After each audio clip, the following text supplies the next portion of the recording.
Well, hello and welcome to another episode of the Card Show. For those that are listening and those that are watching, hello, hello, hello. I appreciate you as always. Sorry about the noise then. I'm kicking my oh Jesus, kicking everything over. That was supplement powder. But let's get into some news you may not have heard of, some news you probably would have heard of, and then I'll talk a little bit about upcoming card shows. So, without further ado, let's get into it. Obviously, I think I say that obviously, but one of the biggest newses, the biggest sort of breaking news into the hobby is probably Tom Brady uh, purchasing this 50% share or stake in Card Vault. So it's now Card Vault by Tom Brady. They're very interesting. I think this is obviously we've seen how much he's been involved since Ruben's sort of been pushing the agenda. He's always at the Fanatics Fest top events, with kids swapping cards, trading cards, etc. So it's an interesting sort of thing to add to his portfolio. I don't know how involved he will be day to day wise. I don't know if it's like a passion of his, that he really wants to be involved in cards. We know is, but I think it's definitely good for the hobby. I think, having someone like him, his presence, I don't know what it is, his aura. I just think other people will come out. It won't be surprising you start seeing Gronk and other people sort of if Card Vault do like a trade, probably do a Tops Rip night or whatever and stuff like this. They'll do stuff around. So hopefully it'll draw more people in. I know obviously on the huddle, their break with Sports Card UK. So said about opening a sports card shop. Well, I didn't actually specify sports card shop, so a card shop. So I'll probably have Pokemon there as well.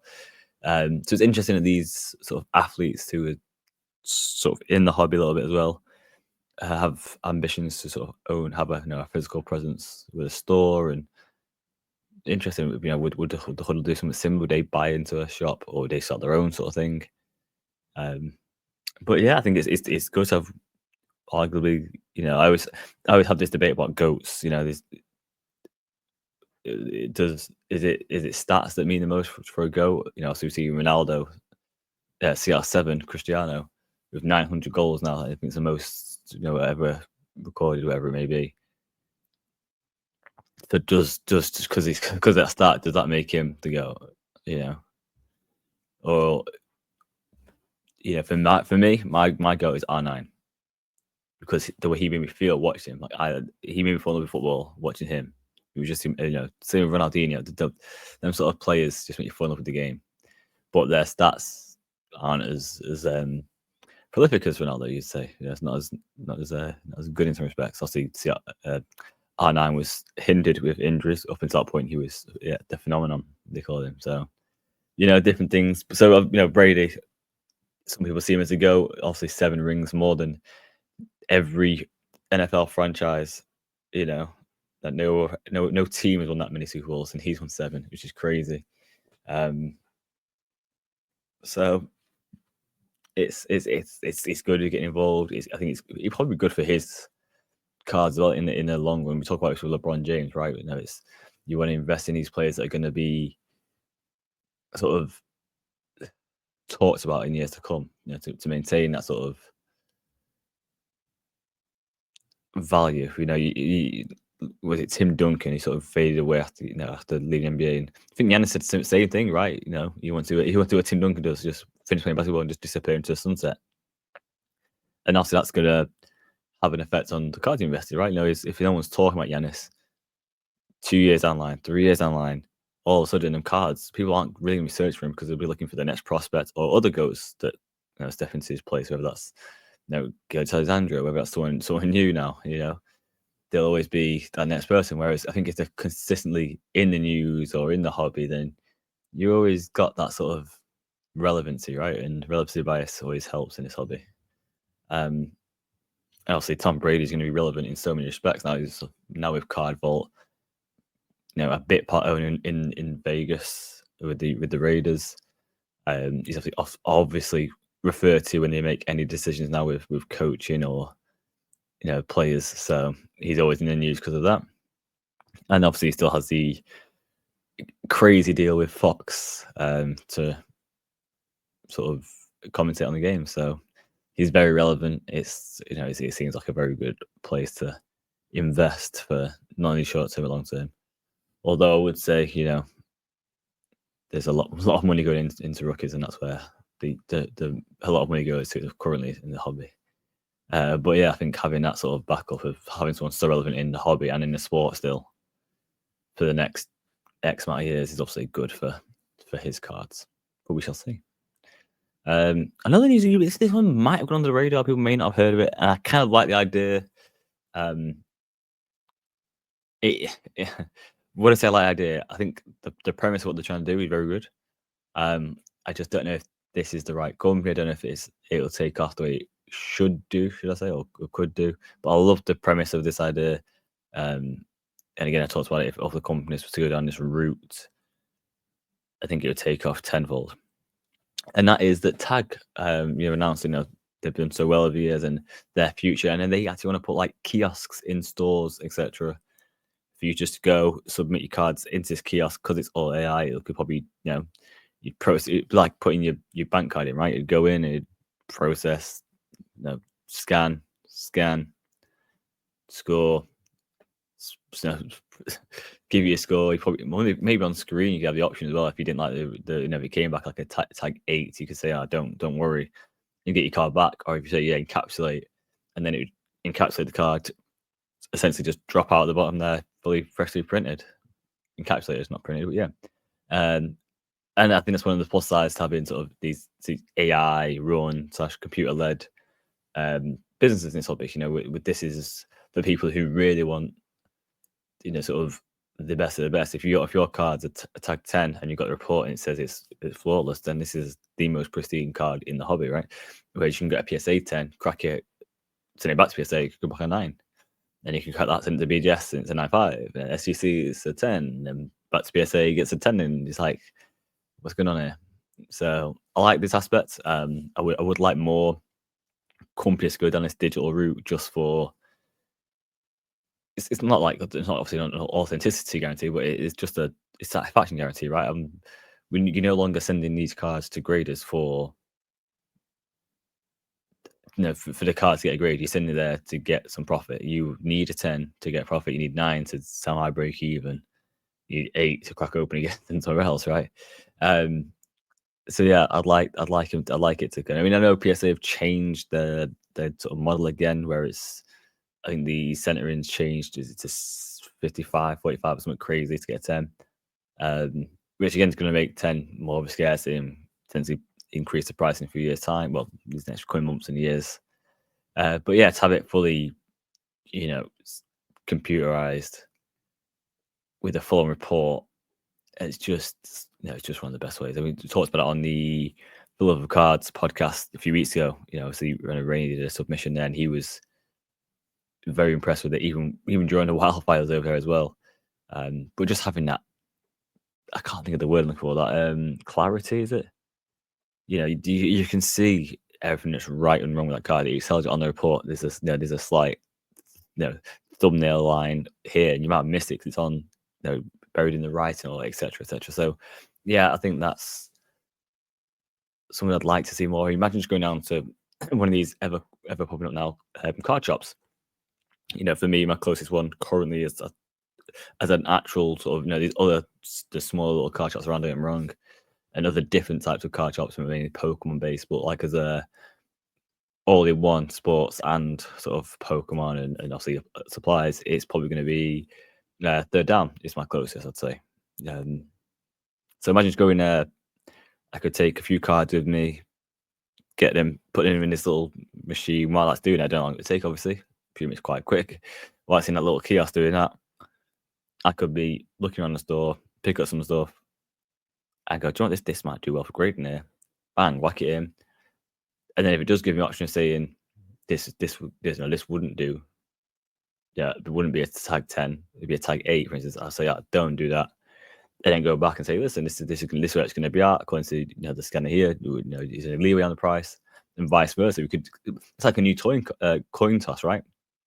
You could literally like in the shop and trying to do a deal, say, oh, well, you're at 50, I'm at 30. How about we put it in? If it's a 10, you get your 50. If it's 9, we go halfway. If it's 8, it's this 30. I'm just buying the car for card sake sort of thing. You put it in and see what it comes back as. You get the pre-grade thing, and you can't deny it. If it comes back and says, it's flawless 10, you pay top dollar. If it comes back and says, ding here, this, that, the other, smudges here and there, it's an 8 or it's a 9, then yeah, you try and put that price down. But I think that'd be kind of cool just to have that option of just taking cars down, getting graded, especially like going to a card show. So you can nip into, for me, up in Manchester, I've got the option of going to the down, Triple C's on the way to like London, Tradeway, run by Football Cards Direct. That's obviously on the way down there. Or even like the Sports Card Social, Mint Keens, like they're on the way. So I could not drop in some cards I've just picked up or just got sent over from America, or even picked up in the store, graded there and then take the show. I've got a whole new inventory and then whole new inventory for the show to sort of buy, sell, and trade. I like the premise. I do think it'll be a long way away, unless MGC can do something similar, or Ace, I suppose. It's less one of the UK companies can do something. I think it's a long way off coming to England. I mean, we're seeing what's going on with PSA. They've gone to Germany, not England, which I'm not gonna lie, it did surprise me. I get it, business point of view, but surely there's got to be someone's got a bit more boots on the ground to say, listen, England's having shows every other week pretty much at the moment, and I'll get into that in a minute. It might be a good place to put it because it's obviously a thriving industry, a thriving country. Like, we sponsor the trade night at PSA, they've been here before, so yeah, interesting on Germany. I'm presuming, especially with it just being a submission center as well, it's not like it's an actual grading, but I still stand by it. If they've got anything about them, buy MGC. Buy MGC. Makes the most sense to me as a UK branch. Buy MGC, fly them over, or fly one of your guys over, or a couple of your guys over, your team over, train them up. That's it. I mean, let's face it, the slabs are pretty much the same, so they probably don't have to do too much equipment-wise. Yeah, just buy that business. They've been to shows with, so they've got, they know people because they're always at shows. They've done on-site grading, which is at CardCon, so they've got that logistics sorted. But yeah, I'm not head of PSA. I don't make them calls, but that's what I would do, or something similar. If it was, probably work out cheaper than trying to start everything over here from scratch. Potentially, I don't know. Actually, maybe not. I don't know. Presume would though, for equipment and space wise. But yeah, that's really it on something news. There was, I think, a few other bits and bobs, but nothing like major. I will say shout out to Totally Podcast, who Ronnie is obviously 150 to 2 episodes now, 52 episodes at the time of recording this. Announced obviously to go into fortnightly episodes, sort of keep up that level, which I thought about it too sometimes, because obviously when I set this out, I wanted to just do what I did at the beginning, where at shows, trying to get, obviously it was a lot harder to sort of do podcast interviews, but just get to know people behind the Instagram handles. And when you're at home, or when there is sort of less card show times, or you try to do stuff through Skype, there's obviously a lot of diaries and there's always things that come up. So all of a sudden, a lot of guests end up being a lot less guests and stuff like that. So it's been something I thought about. Do I cut this down to fortnightly? I do like weekly. I mean, there's not a great deal that goes on in the hobby each week, but I do like weekly, just talking, venting, and connecting with you guys. It's the most important part, right? Especially because I've not been at shows as much. My business has been more sort of online. If you want, I'll run into that a little bit more. Either another podcast or later on. We'll see how I get on. But yeah, it's kudos to him. Is obviously one of the longest standing podcasts. I'll say not last year before, the first year of the UK card show awards. They were the winner of the podcast of the year. So shout out to them. Ever changing platform as well. Loads of people on there, sort of supporting acts. So it's cool. But hope he keeps up good work, and hope it's not like a signal at the end. I hope it's just something that they're doing to keep up their integrity of the level they do. Right, I want to get onto this part. This has been this is like the meat. The meat, that was a potato, that was a side. This is the meat of the episode. It's about card shows. Now, I've sort of done a lot less on socials. I've just life in general, and my Instagrams, TikTok, whatever, even YouTube. It's only just the podcast.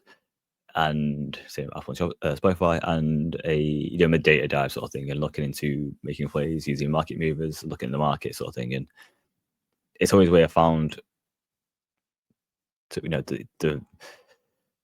don't say the most profitable, because obviously you're not always guaranteed a profit. I'd say a good 60% of the time, potentially 70% of the time, you're sort of breaking even. It's that 30-40% of the time where the wins are big, and they're big enough to keep everything going, keep the wheels ticking. So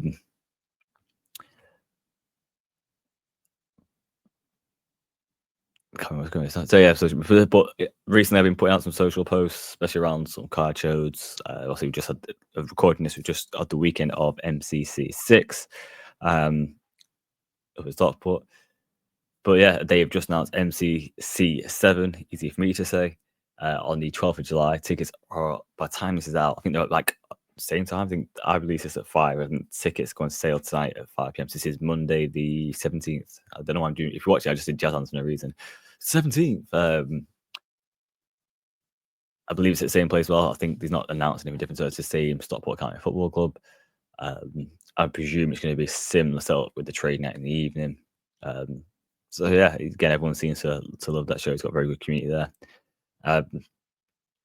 Obviously, London Card Show have just announced that the tables will go on sale on Friday. So that's the 21st, I believe.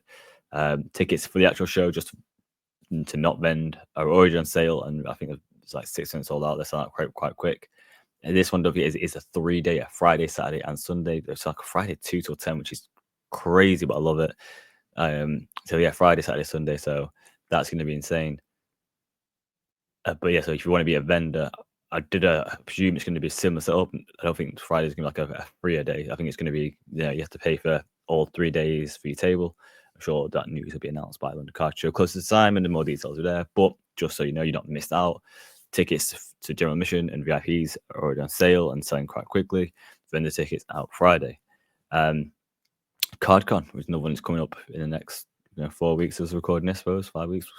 29th of March, they're announcing guests left, right, and centre. Obviously from darts, strongest men, football. It's going to be crazy. I don't know if they've announced any like Pokemon voiceovers or TCG sort of caricature artists and like character artists, caricatures, Jesus, character artists and that. So that's going to be interesting. I know they're going to announce more going forward, but yeah, shout out to CardCon. I'm not even back. This is CardCon 3. CardCon 1 was very good. I enjoyed that down in Farnborough. That's a really nice place. A pain for me from Manchester to get to, because it was like a train to Reading, then Reading to Farnborough. I say a pain, like it's like all this, but long day. It's one of the longest journeys I've had to do. Yeah, it was definitely. Was it a bit longer? Yeah, it felt longer than Edinburgh. I think Edinburgh was just like direct as well. In Glasgow, they were like nice and direct, whereas yeah, Farnborough was a changeover, and even then it's a bit of a not a bit of a walk, a bit harsh, but a bit of a walk to my hotel, and now it was like a walk. I thought it was closer to the venue than it was. Very nice venue, by the way, massive venue, Jesus. But yeah, they are selling out. I think certain days, maybe so like Saturday and Sunday show. But they're close to selling out. So if you want to go to that one in Farnborough, really nice venue, really good show. But yeah, that's 29th and 30th of March. And then we have closer to my neck of the woods, the Northwest Card Show. It's on the 22nd of March. Again, limited tickets remain. That is in Liverpool, I believe, this one. Back in a bigger venue, they do mix their venues up. So shout out to the team over there. Back at the bigger venue, which always sells well. So Liverpool or Northwest, you want to make the journey? Yeah, head over to Northwest Cards Card Show and get yourself some tickets to that one. And we have the one I think it's the next coming show, I believe, which is the Sports Card Social, which is in Milton Keynes. It's like Sports Card Social 4 now, 3 or 4. It's 8th of March. Again, limited tickets remain for that one. I think vendor tickets may have sold out now. That's a recording this. Special shout out to Northeast CardCon on April 5th as well. I never, I think I've mentioned before that there's not really much that sort of style of stuff, and it always surprised me that Durham area, Sunderland, Newcastle, there's not many shows going on. I think there's one, which is like a really small sort of TCG show. So having something like this, I'm sure in a similar vein to Manchester CardCon, as it's run by the same person, a friend of the channel, Rainy. So that would be very good mix of sports, TCG, and good vibes. But yeah, and I think one of the biggest news out of all that was the Collectors Showcase, which is like a card show in centralish London. Like I'm not from London, so from someone who's not from London, this is central London because it's London. It's going to be at the London Olympia. I believe it's like a little bit out. Like it's I want to say.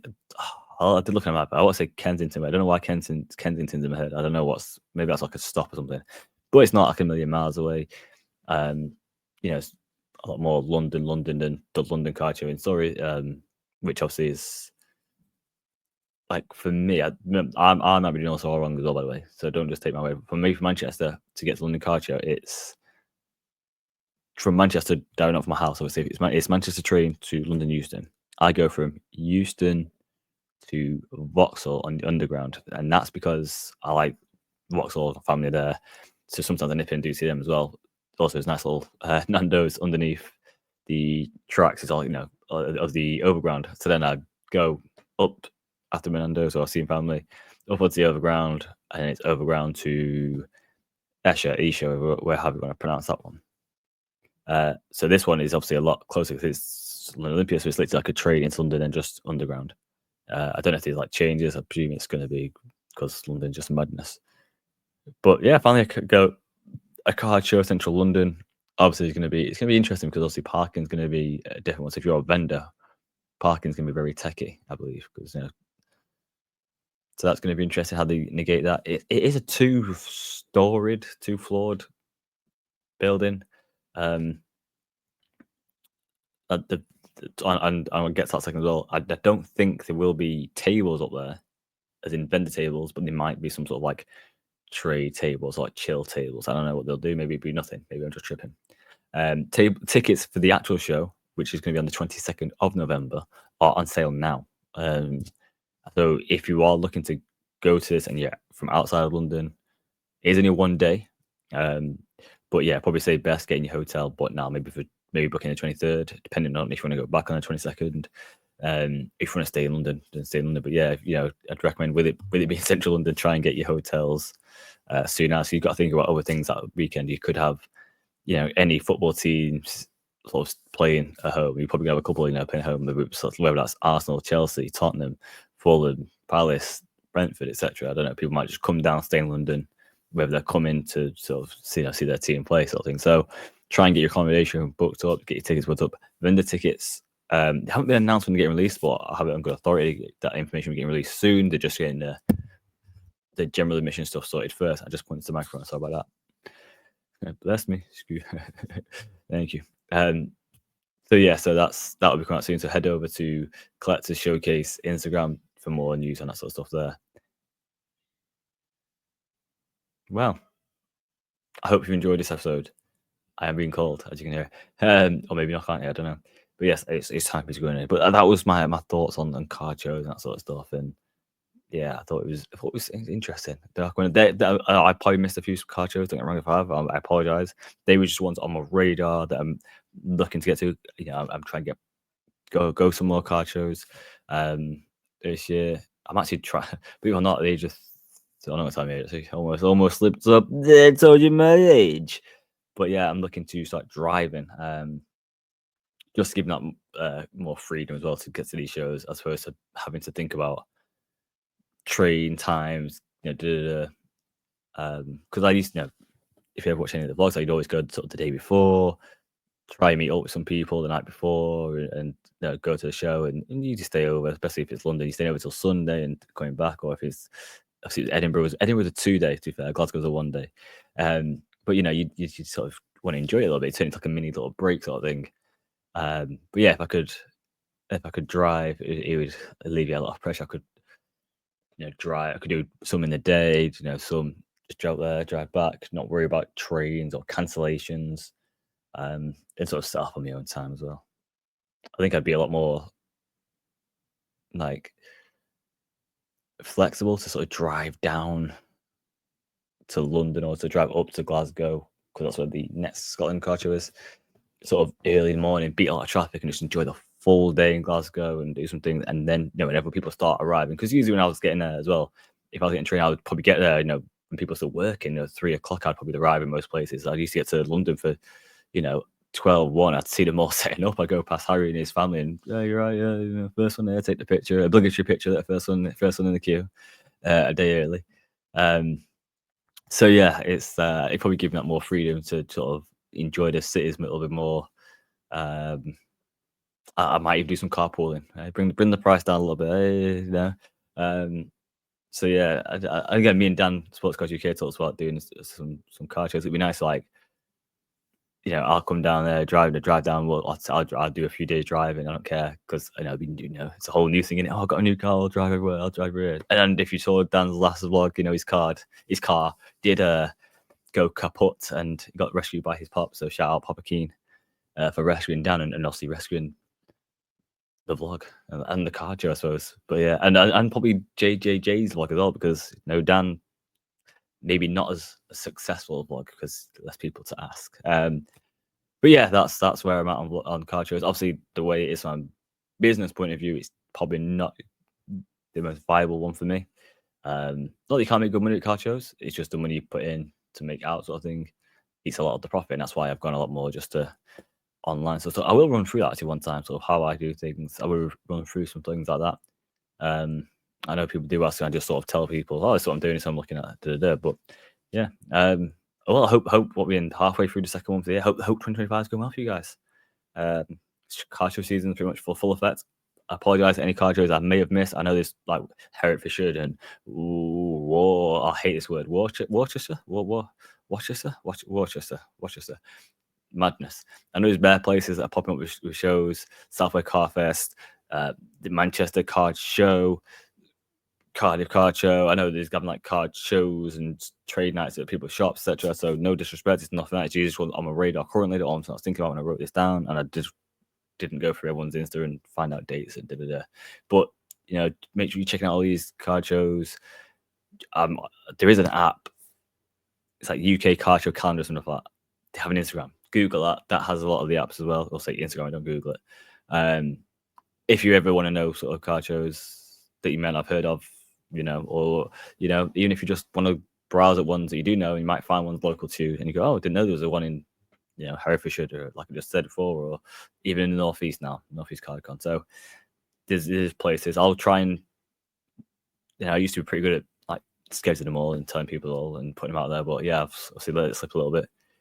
But there is obviously plenty of ways to find out.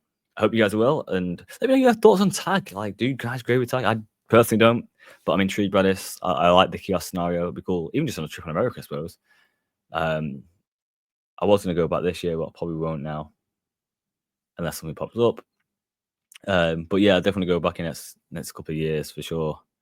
And yeah, it'd be cool just be like in a shop and just grade while I'm still around and my car's done. Like that'd be kind of cool, especially if we pick up something there. Like last time I picked up quite a few cars on Bleakers. I need a Bleakers hoodie, man. Anyone goes to New York, let me know, because I need a Bleakers hoodie because it's currently not shipping. I managed to get 100 ones there, a green one, puff print, beautiful. And then when it came back, I got a black one because it was in stock, so I was happy. Tried to get hats since, and they come back in stock. I just don't ship no more, which is better. You can email them and sort it out, but I'm just a lazy guy, I suppose. It's a long day for me there to do that. So I do need to go in caps just for bands. I don't wear caps much, but I probably should now because I'm getting grey. Oh, and the hair's a mess. I mean, my hair quite less and less at the moment, which is crazy. So yeah, I just waffled and you guys listened because you guys are legends. I appreciate you all, as always, more than you ever know. I hope I'll catch you guys soon. Peace.